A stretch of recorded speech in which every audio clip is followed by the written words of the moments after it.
ভারতের পশ্চিমবঙ্গের বিধানসভা নির্বাচনের প্রচার শেষ হতে আর মাত্র 2 দিন বাকি। শেষ মুহূর্তে প্রচারণায় ব্যস্ত রাজনৈতিক দলগুলো। রোববার 4টি জায়গায় সমাবেশে অংশ নেন প্রধানমন্ত্রী নরেন্দ্র মোদী।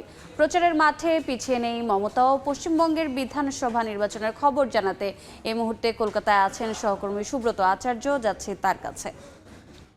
সুব্রত, দেখুন, সময় তো শেষ হয়ে যাচ্ছে, আর মাত্র 48 ঘন্টা বাকি রয়েছে প্রথম দফা 23 তারিখে নির্বাচন। তার আগেই কিন্তু মঙ্গলবার মধ্যরাতে অর্থাৎ 21 তারিখ মধ্যরাতে প্রচারণা শেষ হয়ে যাবে। সুতরাং রাজনৈতিক দলগুলোর কাছে একে অপরের বিরুদ্ধে মনের মাধুরী মিশিয়ে অভিযোগ পাল্টা অভিযোগ রাখার একেবারে শেষ সময় চলছে। আর আজকে যে বিষয়টি অত্যন্ত প্রাসঙ্গিক হয়ে উঠেছে, আপনি জানেন যে এই লোকসভায় প্রথমবারের মতো গত 12 বছরে প্রথম যে ধাক্কা খেয়েছে নারী সংসদের 131তম সংবিধান সংশোধনী বিল পাশ করতে গিয়ে যে ধাক্কা খেয়েছে বিজেপি, সেক্ষেত্রে আমরা দেখেছি যে সেইটি কিন্তু সামনে এনেছে তৃণমূল কংগ্রেস সহ অন্যান্য রাজনৈতিক দলগুলো।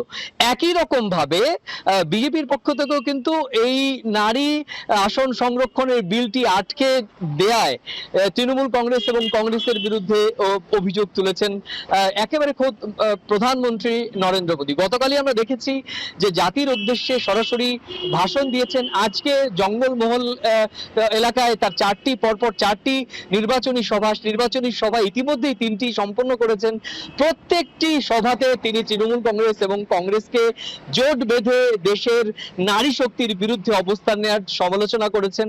একই সঙ্গে তিনি তৃণমূল কংগ্রেসকে দুর্নীতিগ্রস্ত, ভয় দেখানো এবং সন্ত্রাস তৈরি করার সরকার হিসেবে আখ্যায়িত করেছেন।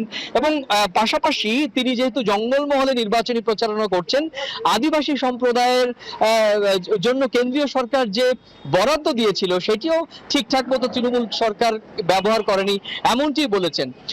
দেখুন, প্রধানমন্ত্রী যখন একদিকে সরকারি প্রচার যন্ত্র, রাষ্ট্রীয় প্রচার মাধ্যম এবং সরকার এবং জাতীয় টেলিভিশনগুলোর মাধ্যমে এইভাবে কংগ্রেস, ডিএমকে এবং তৃণমূল কংগ্রেসকে একেবারে অভিযোগে বিদ্ধ করেছেন, স্বাভাবিকভাবেই তৃণমূল কংগ্রেসও কিন্তু পাল্টা বক্তব্য দিয়েছেন। আজকে যখন হুগলি আর বর্ধমানে মুখ্যমন্ত্রী মমতা বন্দ্যোপাধ্যায় তৃণমূলের প্রার্থীদের হয়ে প্রচারণা করছিলেন, তখন তিনি পরিষ্কার বলেছেন রাষ্ট্রীয় গণমাধ্যম ব্যবহার করে তিনি মূলত পলিটিক্যাল ক্যাম্পেইন করেছেন, যা নির্বাচনের যে আচরণবিধি সেটি লঙ্ঘিত হয়েছে।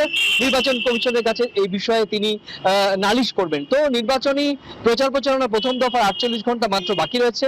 মনের মাধুরী মিশিয়ে রাজনৈতিক দলগুলো একে অপরের বিরুদ্ধে অভিযোগ পাল্টা অভিযোগ করে যাচ্ছে। তো এই ছিল আমার কাছে ভারতের পশ্চিমবঙ্গ রাজ্যের বিধানসভা রাজ্যের যে প্রথম দফা নির্বাচনের আগে আমার কাছে থাকা সবশেষ তথ্য।